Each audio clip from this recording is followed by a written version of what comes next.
The Center for the Improvement of Human Functioning International presents this luncheon lecture. Today's topic, plugging the leaky gut syndrome. Your presenter, Chad Krier, MD, DC. Well, we're going to try to figure out how we can plug the gaps in the holes of the intestines today. So, has anybody heard of the term leaky gut before? Okay. Okay, well, we're going to have a peek at it. Let's see if I can get this to work here.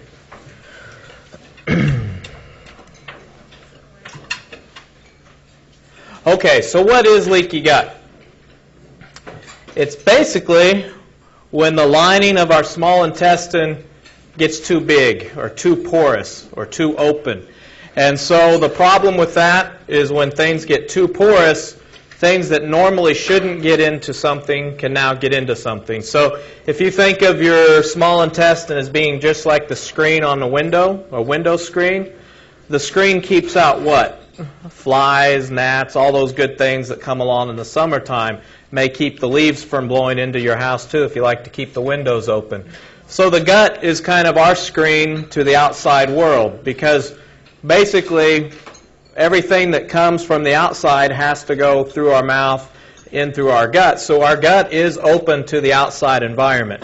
But our small intestine is basically the window screen. But you can think of the intestine as just one big, long opening from here to here, right?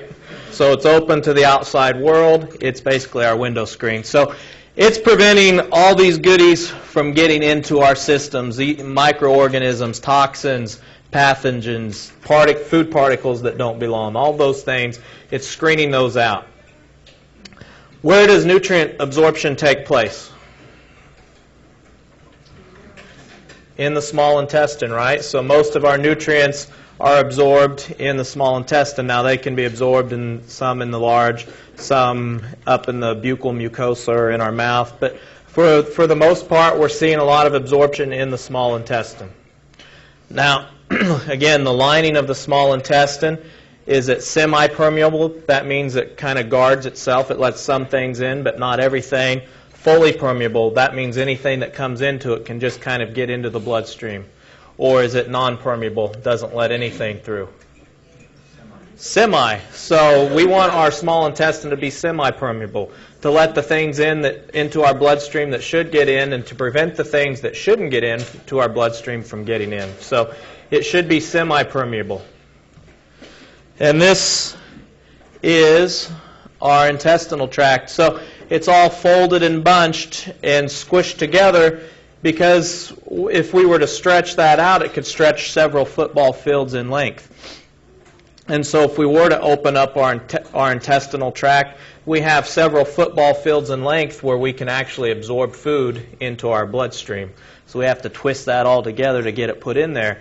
But it's a very important system. It's a very important organ, because it's our opening again to the outside world, and we want to make sure we protect it.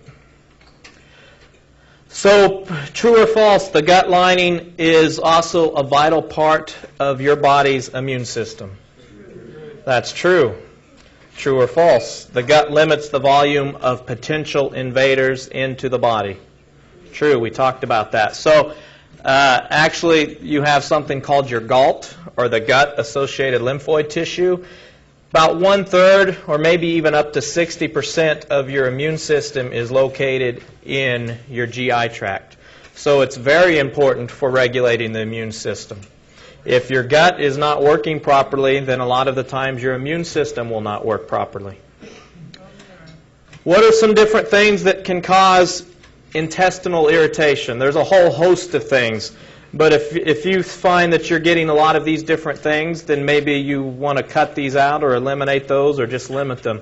Alcohol, caffeine, parasites. If you've traveled to foreign countries, or if you've lived in this country, you can still get parasites. Bacteria, chemical food additives that our body is not meant to see. A lot of those different food additives can be irritating to the GI tract. Having deficiencies of certain enzymes, maybe your pancreas is not working as well as it should, or your gallbladder is not working as well as it should. Those enzyme deficiencies can lead to poor breakdown of food products, and then those food products that aren't being broken down properly can actually be irritating to your gut. Mold, fungus, free radicals. just those things that create inflammation in our body can be irritating to our gut. Overexposure to any type of environmental toxin, stress, we release cortisol, and that can be irritating to our gut. Poor diet, food allergies or food sensitivities that create irritation and inflammation in our GI tract. All of those things can be irritants. How about some medicines, non-steroidal anti-inflammatories that knock out the protective chemicals or the protective prostaglandins that are beneficial for our GI tract? Antacids that block the friendly acid production so that we're not able to break down our foods as well in the stomach. So if you're on antacids, your stomach is where you churn, mix, and break down food. If you're not doing that in your stomach, then guess where it's taking place? In your intestines. Your intestines like to have the food once it's already been churned and mixed. If you're taking antacids, a lot of the times you're blocking that, and your intestines have to take on that job. Steroids, we know, if you're chronically on steroids, those tend to weaken the lining of things. We know if you use steroid creams on your skin chronically, your skin does what? It gets thinner, right? So same if you're using oral steroid medications, may make the intestinal lining thinner. Antibiotics that knock out your friendly bacteria. Your gut is loaded with friendly bacteria, and we'll talk about that more in depth later. But over time, that can lead to problems in the GI tract. So what happens to cause erosion of this GI tract or to make it more permeable? Well, we know that there's toxins called endotoxins that are toxins inside of the body. So endo is inside. Toxins inside the body can cause erosion of the intestinal lining, and that would cause it to become what? Permeable. So now instead of being semi-permeable, where it's actually regulating what gets in or out, now it's not, the regulation is lost, and we're just letting anything on through. Okay, so the screen is broken on the window, now everything can get in. So erosion equals leaky. And so now toxins, pathogens, food particles that should not get into the bloodstream are able to get into the bloodstream. The problem with that, if the body perceives those as a foreign invader, it's going to attack that foreign invader. So anything that was normally shouldn't get in that now gets into your bloodstream, your body perceives that as a threat and may make an immune response to it. So immune complexes, antibodies, which are proteins made by your immune cells to attack things that don't belong. Antibodies are formed in response to leaky toxins, and that can be anything, any kind of endotoxin, and can form immune complexes in the bloodstream. So your immune system makes these proteins called antibodies. Those antibodies attack something that they perceive doesn't belong in your blood, and then they make these immune complexes. It's where these antibodies are attached to something that doesn't belong in your bloodstream. These complexes can travel through your blood. Basically, anywhere that your blood goes, these immune complexes can go. So they can travel throughout your body and pretty much get into almost any tissue. In the tissue, those immune complexes can create inflammation. Again, it's your body's immune protein with an antigen, and those antibodies create inflammation. So once you have leaky gut, you're inviting things to get into your bloodstream. Your immune system is reacting to those things. That's creating an immune reaction. That immune reaction can travel through your bloodstream, tends to deposit in the areas of porous circulation, which are your joints and your skin. Those are the two most common areas, but really this can take place anywhere. Well, what's an allergy? An allergy is when your body makes an antibody or an immune reaction to something that it doesn't like, right? In this, sometimes you can develop allergies as a result of leaky gut.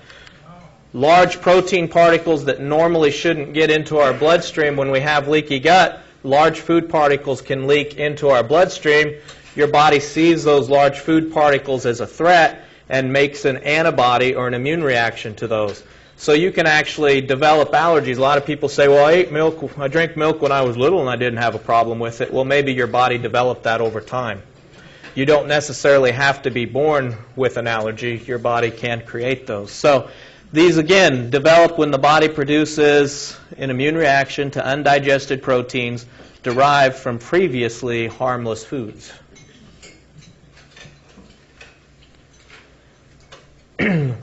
What if you keep eating that food over and over again? Say your body saw that. At one time you had leaky gut. Your body saw a protein. It perceived that as a threat. It mounted an immune reaction to it. And those immune complexes traveled through your bloodstream, deposited in your tissues, set up a localized inflammatory response somewhere. And then you go back and you eat that food again. Immune cells, basically, they're mounting a response to any protein that they viewed as a threat in the past. And so that can be toxins, food, pathogens, etc. Every time you were to eat a certain food, it can reinitiate that inflammation response.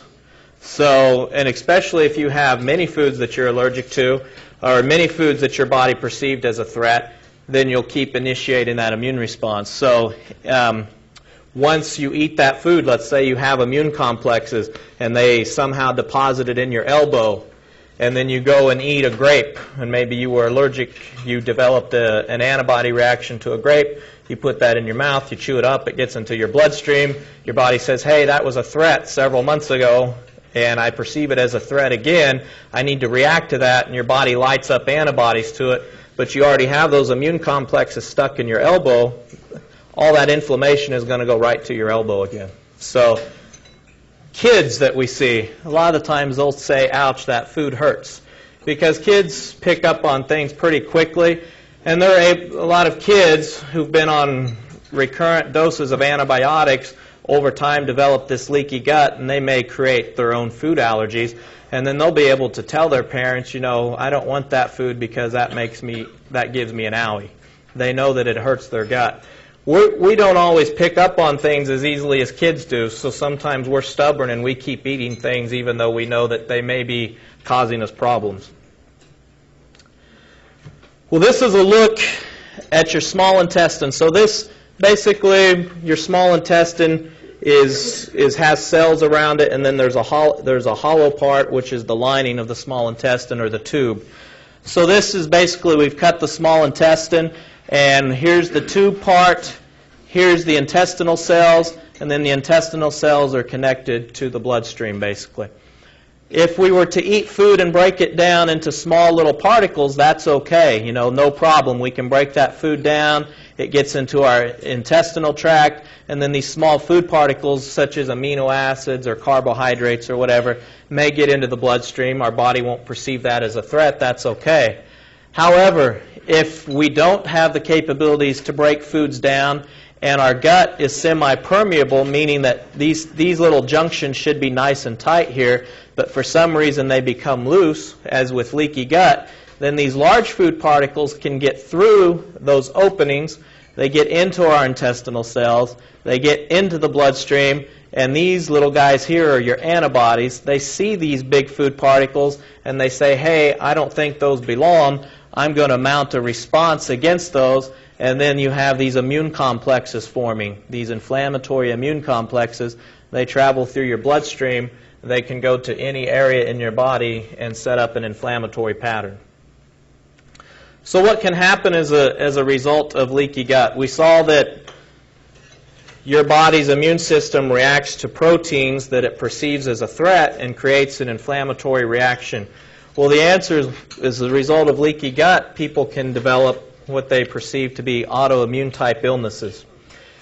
It's basically inflammation of the body's own tissue, secondary to the body's response to immune complexes and leaky toxins. So what can happen is that your immune system attacks proteins that it perceives as a threat. Sometimes your body's own tissues are made up of proteins that are very similar to the proteins that your immune system is perceiving as a threat. Your immune system can become confused and start to attack its own tissue because it starts to perceive its own tissue as a threat. It can also set up inflammation. You know, you can have those immune complexes are deposited in your tissues, and so it may seem like your body is attacking its own tissues too every time you eat something that doesn't belong. So basically, you can create autoimmune processes when you have leaky gut. Now, is the body really attacking itself, or is there something in your system that doesn't belong? That's the question. We know that with leaky gut, you're getting your membranes are too porous, your screen is off, you're letting things in that don't belong, your immune system is reacting to those things. It may get confused and start reacting to your own tissues. If you can heal the leaky gut, over time your immune system may calm down. Your body may quit reacting to itself. Well, inflammation is itis, so anytime those immune complexes deposit in your tissues, they set up inflammation. So depending on the location that they're creating that inflammation, we can come up with different terms. If it's in the joints, it would be arthritis. If it's in the brain or the nervous system, we can say encephalomyelitis. If it's in the blood vessels, we could say vasculitis. If it's in the colon, we could say colitis. If it's in the skin, we could say dermatitis. So really, anytime your body sets up those immune complexes, you can develop an inflammatory pattern in different parts of your body. We can give that a disease name, but it's really an inflammation in those areas. Treating the GI tract or the leaky gut in a lot of cases can help with those particular itis diseases. What are some other problems with leaky gut? Now your gut normally is the size of a couple football fields, and so it's really good at absorbing food. When your gut gets leaky, a lot of the times it's inflamed. When it's inflamed, sometimes the good stuff doesn't get in and the bad stuff does. So it also, not only will it let things in that don't belong, sometimes it prevents us from absorbing the things that do belong. So you can also set up yourself for malabsorption. It can lead to deficiencies of different nutrients. What would be some of the signs and symptoms that you may notice when your GI tract is too inflamed or leaky? You can get gas, bloating, and cramps. Again, poor digestion taking place in the small intestine is going to create those symptoms. Fatigue, headaches, poor concentration, all those good things. Irritability. Nobody has that in this room, right? Okay, other problems, IBS. So what? Irritable bowel syndrome, bloating and gas after meals. You may go from one day, I'm not having any bowel movements, the next day it's diarrhea. So it's just you never know what's going to happen. Those are another signs and symptoms of what I would say is leaky gut. Well, what happens for the liver when the gut is really having some problems and the screen is off?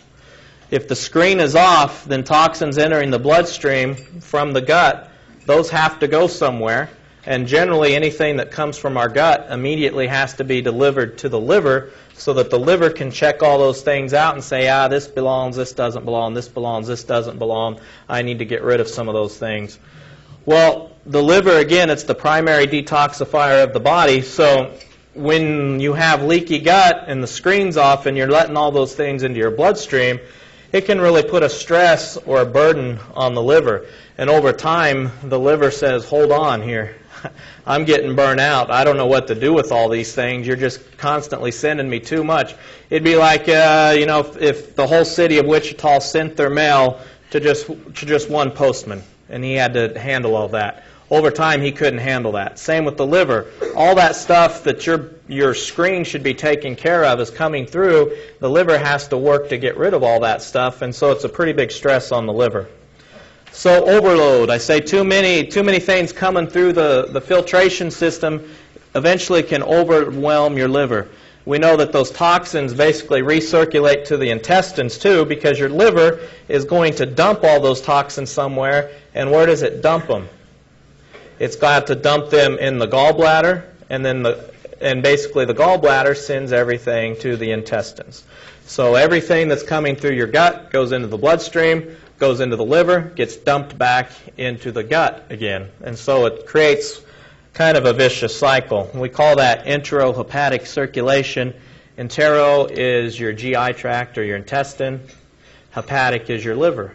And so that's what happens is there's a circulation between the liver and the intestine and the liver and the intestine.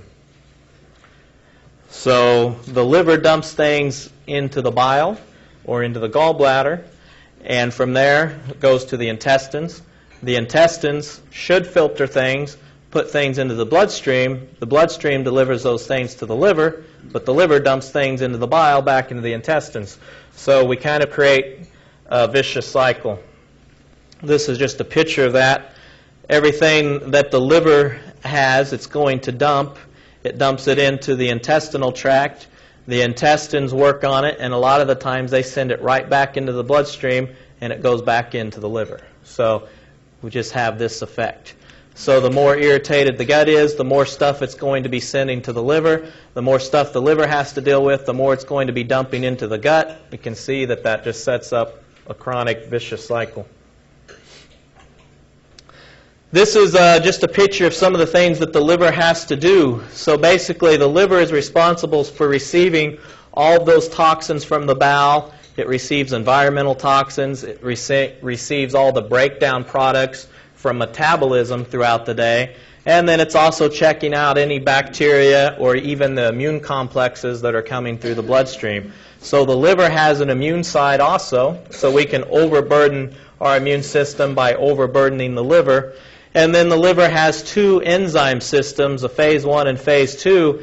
Those enzyme systems are responsible for trying to take care of all these things that are coming through. And so over time, we can really burn those out and get ourselves into some trouble. Well, how would you go about looking into leaky gut? You can do something called an intestinal permeability test, where you basically swallow a small sugar, a sugar that's very small in size, and then a sugar that's complex, that's non-digestible. What happens if you have leaky gut? Well, in a normal situation, your cells are nice and tight. You have the screen on your window. Only the small sugar should get in, okay? And so then if we look at your urine, that should be the only sugar that comes out in the urine, because that's the only one that your intestines let in. The big, long, complex sugar that can't be broken down by your enzymes should not get into the bloodstream. It should be found in the stool, basically. If you have leaky gut, what we're going to see is the screen is off. Now the big stuff can get in. And so when we look at your urine, this big sugar has been absorbed, got into the bloodstream, passed out the kidneys, and we'll find it in the urine also. So when we do a leaky gut test, we're basically looking, did we just find the small sugar in the urine, or did we find the small and the big sugar in the urine? If we found both, that's a good indication that, yes, you have leaky gut, and you're letting things across that normally shouldn't get across. You can look at food allergies. You can have a food allergy test to see, is my body reacting to certain foods? Has my body started to mount an immune response to certain foods that don't belong? A Heidelberg test, that's where you can measure your stomach acid to say, is my stomach doing its job? Is my stomach making enough acid and churning and burning and dumping digested foods into the intestine? Or is my stomach not doing its job, and so the stomach is dumping really partially broken down foods, and the intestine has to take on that job? If the intestine is getting just partially broken down foods, then it's going to be really hard for it to absorb things properly. Looking for parasites, we know that parasites can create inflammation in your gastrointestinal tract. Inflammation basically eats away at the walls of the intestine, and that can create the leaky gut. Candida or yeast, fungus that's in the GI tract in large numbers, that can set your body up for leaky gut. Yeast normally should live in your intestinal tract, but only in small numbers. If it grows out of proportion to what it should normally be, then your body's going to perceive that as a threat, mount an immune response. That creates inflammation. That's going to attack the lining of your intestines and can create the leaky gut. You can also do a sputum test for Candida. A comprehensive digestive stool analysis where they look at your enzyme factors to see if your body is actually making enough enzymes to break food down. That can be beneficial also. A detoxification profile where you're basically looking at how your liver is able to handle all the toxins that are coming through it from the GI tract. And so it assesses your phase 1 and phase 2 enzyme systems, tells us if any of those are out of balance or if they're not performing well. And if so, then you can address those things. So this is, again, if we are looking at the liver, this is just giving you an idea of what a liver detoxification profile would do. We know that toxins come into the liver, and step 1 of your liver is to try to take those toxins and make them into water-soluble things. And in order to do that in your liver, you need the B vitamins, folic acid, glutathione, antioxidants, carotenoids, vitamin E, and vitamin C. So I say it's also not a bad idea to look at your nutrients, because a deficiency in any of these nutrients will also affect how your liver's phase 1 enzyme system is working.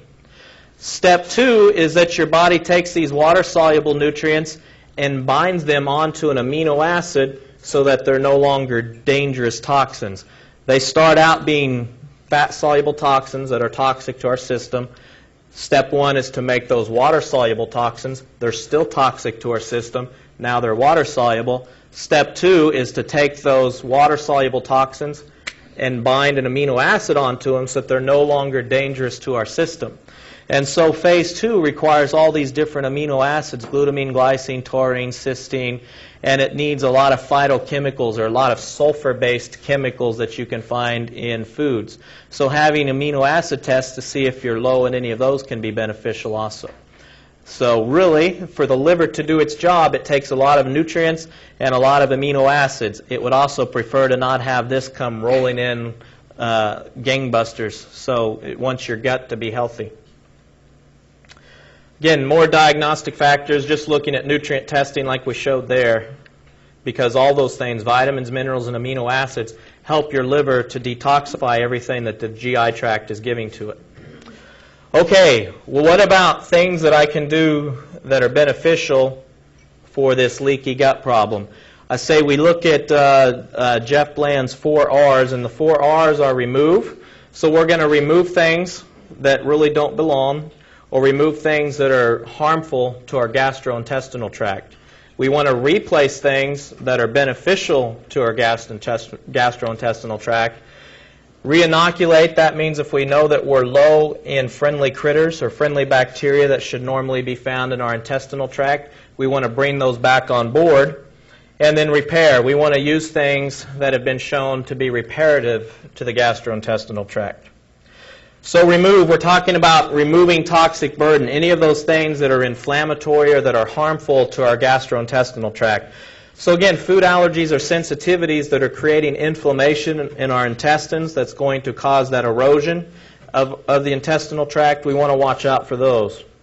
Refined foods, foods that may be harmful, or again, food additives that may be harmful or irritating to our GI tract, we want to watch out for those.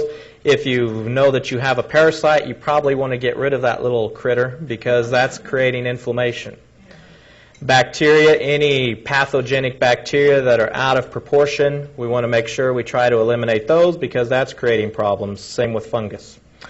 I'm not going to get into all the different antiparasitics and antibacterials and fungi because that can get complicated depending on which critter you find that you have. But we are going to look at just kind of getting rid of toxic burden in general. Again, endotoxins can arise from poor digestion. So endotoxins, toxins that are inside of us.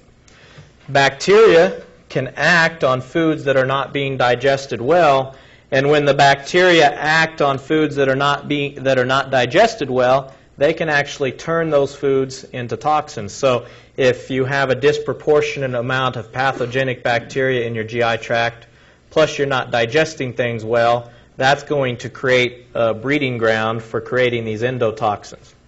So how do we improve our digestion? Well, one thing, the simplest thing you can do is to chew your food really well. Maybe considering watching out for too much fluid with your meals. because fluid will dilute those digestive juices. So you may be okay to drink, but you may not want to consume a large amount when you're eating. And then avoiding stressful situations. Okay? If you're stressed out, what is your rest and digest mode? That's your parasympathetic mode, right? That's your calming mode. So if you're calm while you're eating, you're in rest and digest. What's your sympathetic mode? That's your get up and go, run away, get away from the tiger. I don't have time to digest crap right now. I need to go, right? So parasympathetic calming, you're going to be in your digestive mode. So it's not a good time to, if you just got in a fight with someone or you just had an argument, it's probably not the best time to eat. Watching, what are the shows that are on TV now, like Jerry Springer, that's probably not, you want to sit there and eat a box of crackers and watch Jerry Springer, okay? And then moderate portions.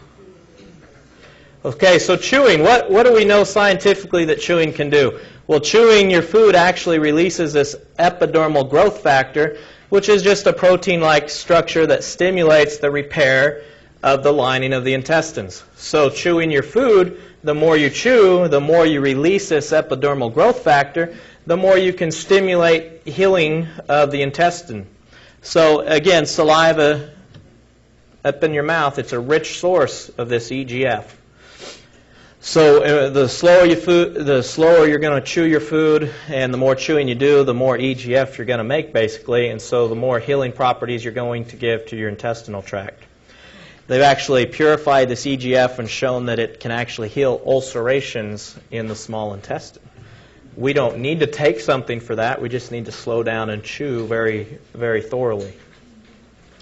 Again, poorly digested food, if it's in contact with our intestines for long periods of time and it's in contact with GI bacteria, then that's going to really irritate the lining of our intestines and it's going to exacerbate the leaky gut. So we don't want poorly digested food that's been turned into toxins by unfriendly bacteria in our gut to sit there forever. We want to get that stuff moving. So we want to make sure that our elimination is working well, right? If you say you're having a bowel movement every 2 days, then that means the elimination process is not working well. Should be at least once a day. Probably every time you eat is a better thing. So fiber foods, what are the foods with fiber? Beans. Beans are great for fiber. Fruits, veggies, whole grains, beans. Okay, peas. Peas are a good source of fiber. Water. Why would you want to drink water? To move it all out. Keep things moving, right? Lubricate and keep things moving. And then exercise. What does exercise do? It helps our gut with its contractions. So exercise stimulates peristalsis, or those contractions of our intestines. So we want to make sure that we're doing those things so that our elimination is working well. We're not constipated. We don't have those toxins staying in contact with our intestinal lining. Watching out for food allergies or sensitivities. If you've had a food allergy test of any kind, you probably want to really watch out for those things, at least for a period of time while your GI tract is healing. Some people, if you have this, I just put this up here for instance, if you know that you have a yeast problem, you may want to watch out for foods that may spike your yeast. So that's just looking out for all the high sugar foods, basically, and then watching out for the foods that are made with yeast. What do you want to focus on eating? Eating all those good whole foods. Again, good sources of water, good things with fiber, all that. So, well, what about whole foods? Do whole foods have additives and a lot of processed chemicals in them that may be irritating to our GI tract? Generally not. A whole food is something that's really not been processed, so it's free of all those colors, artificial flavors, and added chemicals. And we know that all those artificial flavors, chemicals, food colorings, all those things can be irritating to our GI tract. So it's a good idea to avoid those. What do whole foods bring? They give us more nutrients.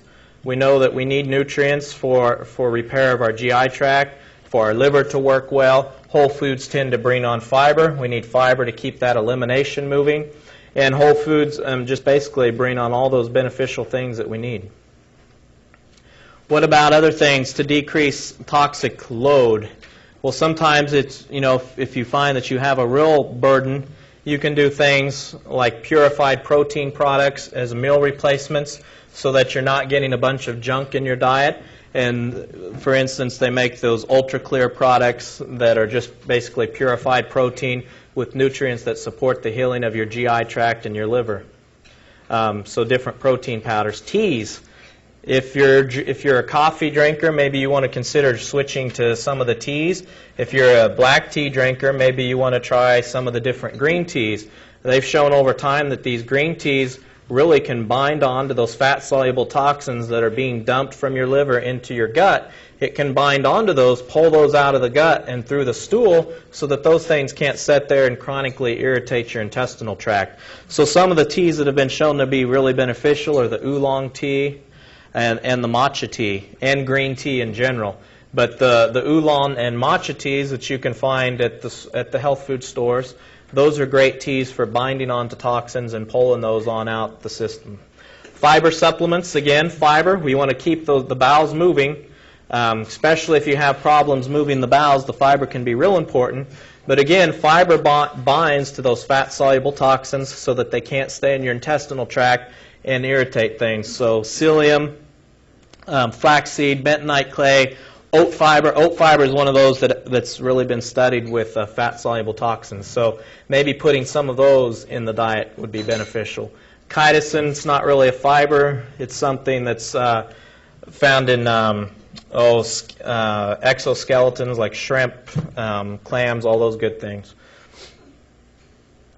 Replace. So that was removed. We want to try to get rid of toxins, anything that's going to be irritating to our GI tract. But then what about replacing things? We want to replace nutrients, enzymes, maybe stomach acid. When we look at nutrients, I think it's just a good idea in general, for one, have the nutrients measured so you know what you're low in, so you know what you need to replace, but at least cover your bases with the multivitamin mineral complex. Replacing enzymes. Sometimes it's just a good idea to give our digestive tract some help or some support, and we can do that by taking enzymes. You can do plant-based or animal-based enzymes, so plant or pancreatic tends to be more animal-based. But when you look at the enzyme label, it should have a protease, and a protease helps your body digest proteins. Amylase helps you digest the carbohydrates. Lipase helps you digest fats. And then also papaya and bromelain that are just general digestive enzymes that help you break down protein structures. So those things are things to look for as far as taking an enzyme. You can also take herbal bitters. Bitters are things that just have a general stimulating effect on your entire GI tract.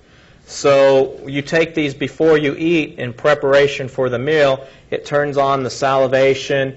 It gets the gut turned. It turns on your stomach acid, and then it turns on the enzymes in your intestinal tract.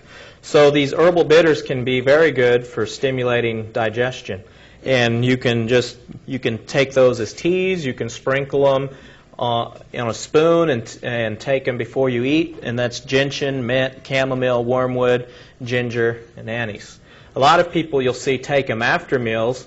It's really best to take those before meals because they stimulate your digestive tract. So you want to take those before you eat, not after you eat. Replace acid. If your stomach levels of acid are low, and you don't always know that, but if you have heartburn, probably 50% of people with heartburn do not make enough stomach acid, and that's why they have heartburn. The other 50% probably are making too much stomach acid, and that's why you have heartburn. You can do a simple test, though, and just try taking some HCl, which is hydrochloric acid or stomach acid. And if you take that with your meals and you do that for a few days and it seems to help your heartburn, then that's an indication you probably need more stomach acid. If you're taking it with your meals and you're like, oh, this is killing me, then you probably don't need more stomach acid, right? So you can start and just build up. I say, with stomach acid, your stomach turns on as soon as you start to eat. So you want to take the stomach acid after the first few bites of food, okay? If you take just one of those pills a day, one stomach acid, or with each meal, and there's no burning, maybe after a few days you want to go up and start taking 2 with each meal. If there's no burning there, maybe you need 3 with each meal. You can titrate that up to about 3 with each meal, and as long as it's not causing any sensation of warmth or burning, then that tells you really need that, and that's going to help you digest things or break things down, churn and break things down in your stomach before they get dumped into your intestines. Reinoculate. You may want to take a probiotic formula. And what are probiotics? Those are the good bacteria. So your gut is filled with bacteria. We want to make sure it has the good bacteria. Say when you look at supplements, you can take anywhere from 50 billion to 450 billion a day. It may be the more the merrier. Also, not just taking the probiotics, but the prebiotics, which are basically what the good guys, what the good bacteria chew on or eat. So it's kind of food for the bacteria. Again, on those prebiotics, it may be wise to take anywhere from 5 to 10 grams of prebiotics a day. So you want to give those friendly bacteria some food to chew on. Well, what's a prebiotic? It's a non-digestible food ingredient, so we're not going to digest it or use it ourselves, but we can eat those foods that have some of these prebiotics, and then we're actually feeding our friendly bacteria. So any of those non-digestible food ingredients that actually benefit the gut by stimulating the growth of our friendly bacteria. And basically, what we're trying to stimulate the growth of is our friendly bacteria, the bifidobacteria and the lactobacillus. If we can get those to grow, or get those in large number, then it can crowd out all the undesirable bacteria. So prebiotics are oligosaccharides. You'll find those in peas, beans, leeks, artichokes, onions, chicory, garlic. So including those foods on a regular basis will be providing food for your friendly bacteria. It gives you these fructooligosaccharides, or these FOSs is what you may see those labeled as. You can also just buy, it's called fructooligosaccharides. You can buy those and take 5 to 10 grams of those a day. Probiotics. So what are the probiotics? Those are those live microorganisms that have a benefit to their host. So they're good visitors. They're the kind of visitors we want to have on board, and that's usually lactobacillus and bifidobacteria. Now we know from studies that these friendly bacteria, they bind to the walls of the GI tract, and they actually help to make a protective barrier in our GI tract. So they're actually very beneficial because they're protective to our gastrointestinal lining. Not only are they protecting us from pathogenic bacteria and toxic substances, but they're modulating the immune system in the GI tract. Again, these friendly bacteria are like the master controllers of our immune system, and they help regulate cytokines or inflammatory chemicals that we can find in our GI tract. They help to modulate those. So, again, very healing to our gastrointestinal tract. They actually will tighten up our junctions. So they make that screen. It's basically like they take that screen, and they're the little repair guys that go in there and rewire the screen for us. Well, lactobacillus and bifidobacteria are two friendly bacteria that we want to have on board. There's also a non-pathogenic yeast called Saccharomyces, and that can be beneficial. This one actually stimulates something called secretory IgA. Secretory IgA is an antibody that's a friendly antibody that's protective to our gastrointestinal tract. It's one of those antibodies that's found in the lining of our gastrointestinal tract that attacks things that don't belong, basically. So this is a good thing to have on board. You can also take immunoglobulins. You can take these bovine-derived serum immunoglobulins, which are basically like taking friendly antibodies, so that as pathogenic things come into your gastrointestinal tract, you have these on board or in your gastrointestinal tract so that we can fight things off that don't belong.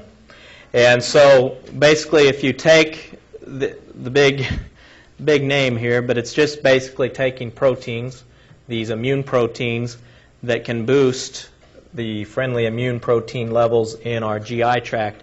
And these help to fight off against all the bad guys that we don't want in our system, so all the unfriendly critters that we don't want. They also help make growth factors and also help regulate the immune system in the GI tract, so they can be very healing to the leaky gut. We know that basically 80% of pathogens into the body through where? What's our connection to the outside world is our gut, right? And those mucosal surfaces are found in our gut, in our nasal passages, and our sinuses. Those are, again, those are an opening to the outside world also. But these immunoglobulins are basically there to protect the cells that are coming into contact with the outside world. So we know that our gastrointestinal tract is producing about 5 grams per day of these friendly immune proteins. What reduces those immune proteins? Stress. What do we want to avoid when we're eating our meals? Yeah, okay. So that's another good reason, is that when you're putting things from the outside world in a stressful environment, you're decreasing your protective immune factors also. And so let's say that you didn't really want to wash your potato that day and it had something yucky on it, and you were stressed out when you were eating. You may make yourself more susceptible to a pathogen that's found on those foods. So you want to avoid stress when you're eating.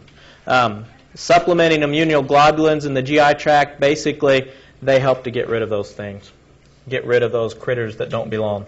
And they have something, what's the name of that up there, Rebecca, that has the secretory IgA? IgG 2000 is what it's called, I think. So you can actually buy those, and they're just immunoglobulins. And you can take those. You can take 5 grams a day. That's basically what your body would make. So especially if you find that you're stressed. So re-inoculating, again, a normal healthy intestine. How many pounds of friendly bacteria does a normal healthy intestinal tract have? Anybody? Yeah, about 5 to 7 pounds of friendly bacteria. So of your weight, 5 to 7 pounds is really not you, right? It's your visitors. So in a diseased intestine, these bacteria, those 5 to 7 pounds of the friendly guys, can be replaced by pathogens, pathogenic organisms, the guys that don't belong, unfriendly visitors. So you want 5 to 7 pounds of really friendly people, or 5 to 7 pounds of unfriendlies? We want the friendlies, right? The ones who are working for our benefit. So taking those friendly probiotics can be very beneficial. These friendly probiotics turn over at a rate of every 3 days to 3 weeks. So those guys don't stay in your system forever. Unless you're eating the foods that are feeding your bacteria to help those populations stay growing, it's a good idea to make sure you're getting some probiotics on board, because those things do not stay in your system forever. If you're taking an antibiotic or a steroid or something along those lines, it may flush those friendly bacteria out even more. So, especially if you've had a cold and you've taken antibiotics, you want to make sure that you're repopulating your intestinal flora. And then it's a good idea to repopulate every so often, because those things can be flushed out. Okay, repair. What's the fuel that our intestinal cells like? They like something called L-glutamine. It's just an amino acid, and it's one of the primary fuels for our intestinal cells. There's also something called NAG, which is N-acetylglucosamine. Notice that it has the word glucosamine in it, so it can be used as a fuel source, but it's kind of the glue that helps form the mucus layer that protects the intestines. So glucosamine in your body can be converted to this N-acetylglucosamine. The other thing is, if you've eaten a food that you know you're allergic to, they say that this N-acetylglucosamine is kind of like a scrub brush for your intestinal tract. So it can help scrub off any of the yucky stuff that doesn't belong. So especially if you've known you've been exposed to something that you probably should have avoided, it may not be a bad idea to take some of this. Well, you can buy glutamine powder and usually take that away from food because it's an amino acid, and it'll be best absorbed away from your other foods, anywhere from 3 to 12 grams per day. Again, essential fatty acids, just because when you have leaky gut, a lot of the times that means your gut is inflamed. If your gut's inflamed, you want to do things that stop inflammation. Essential fatty acids help our body to make the chemicals that are anti-inflammatory. So just making sure you're getting fish, you may want borage oil, flax, all those good things. So again, they reduce the inflammation in the GI tract. How about herbs that can be beneficial for repairing the GI tract? You may consider licorice, slippery elm, marshmallow, things of those sorts. These are demulcents. All these herbs up here are demulcents. That means they coat and soothe and heal irritated tissues. So taking those orally, where you chew them and they slide down the digestive tract, they can soothe and coat and help to heal anything that's inflamed or irritated. Peppermint oil, that can actually help reduce the spasm of the intestines. So if you're one of those who feels like your intestines are always cramping up on you, peppermint oil may be something to consider. Other things, and quickly go through these, you want to make sure you're supporting your liver. And so we showed some of those nutrients that are beneficial for the liver. That's NAC. That's an amino acid that helps support your liver. Glutathione is an amino acid it's made up of 3 amino acids. It's supportive to the liver. Alpha lipoic acid, taurine, and selenium. Herbs that can be beneficial for your liver: milk thistle, turmeric, burdock, and dandelion. So those are all things to consider as a supportive nutrients for your liver. And let's see. Well, other things that you may consider, if you've had problems with constipation, you can have colonics, where they do colon hydrotherapy. It's where they basically insert some amount of water into your intestinal tract. It dilates your intestines and creates peristalsis in your intestines, so that over time you retrain your intestinal tract to contract. That can be very good for helping with constipation. Constitutional hydrotherapy is a way of delivering nutrients to your intestinal tract and to your liver. It's a way of retraining your blood flow so that it flows to the liver and to the intestinal tracts appropriately. And that's basically, there's more information. There's a video that they have in the library or upstairs on hydrotherapy that you could check out that will tell you how to do that over your liver and your intestinal tract.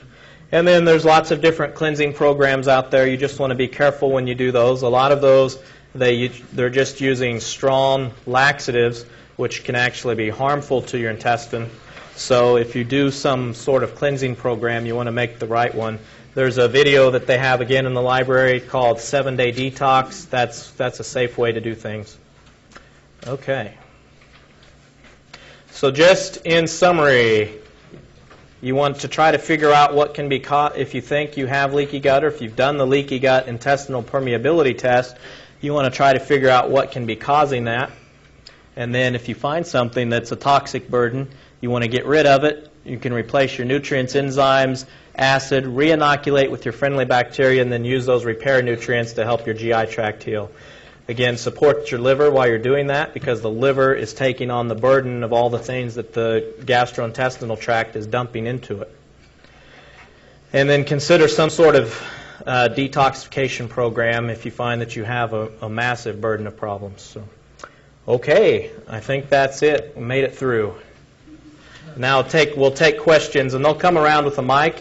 If you have a question, just wait on them to get to you with the microphone, and so I can hear you. Thank you. I have 3 questions.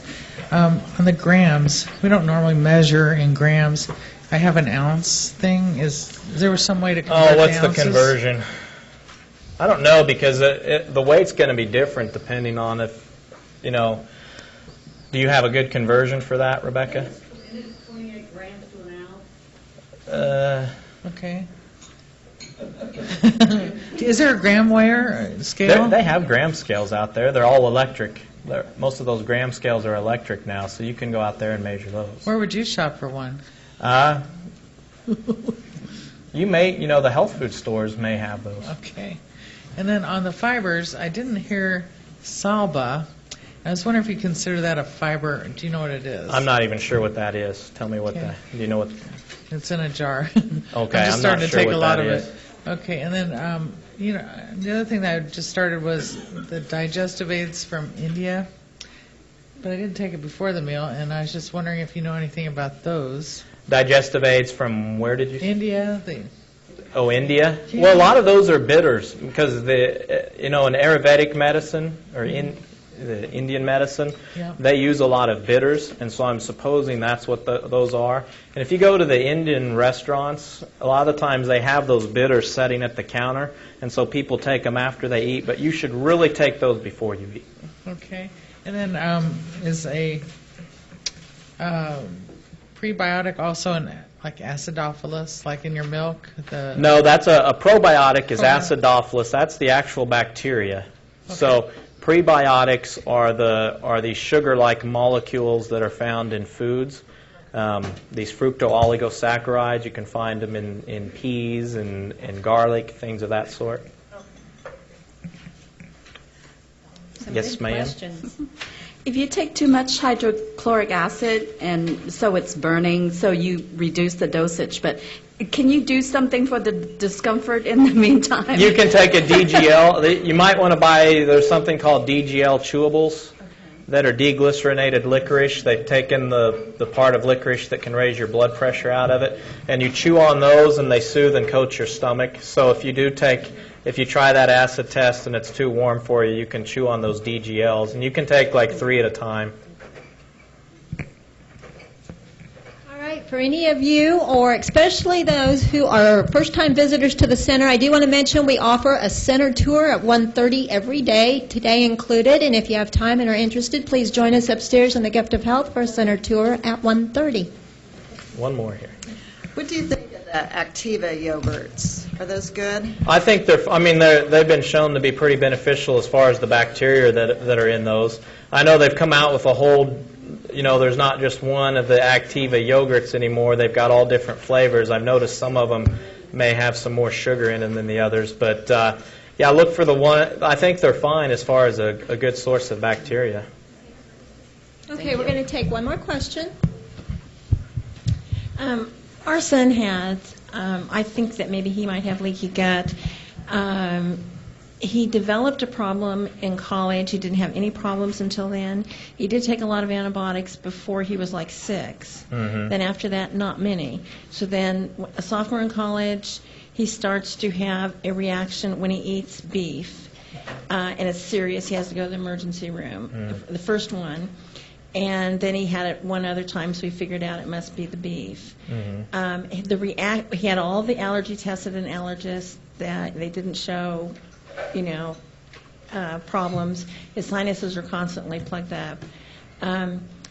But the reaction does not show up until about 2 to 3 hours after he eats the beef. Yeah. So is that a pretty good clue that it might be That's a leaky good gut? clue that he has leaky gut and that he probably does have an allergy. It's just not the one they're testing for. They're testing, most of the time when you go to an allergist, they're testing an IgE allergen, which is an immediate hypersensitivity reaction, meaning that when you eat that food, you immediately have a reaction. What he probably has is a delayed reaction. And so those are more of the IgG variety, so he should have a different food test, basically. So, what we have out here is the cytotoxic food test, or they also have an IgG4, IgG specific serology test.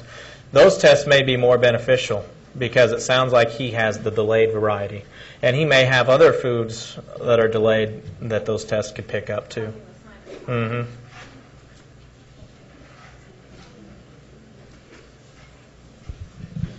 Well, my wife's probably going to shoot me, but what about coffee?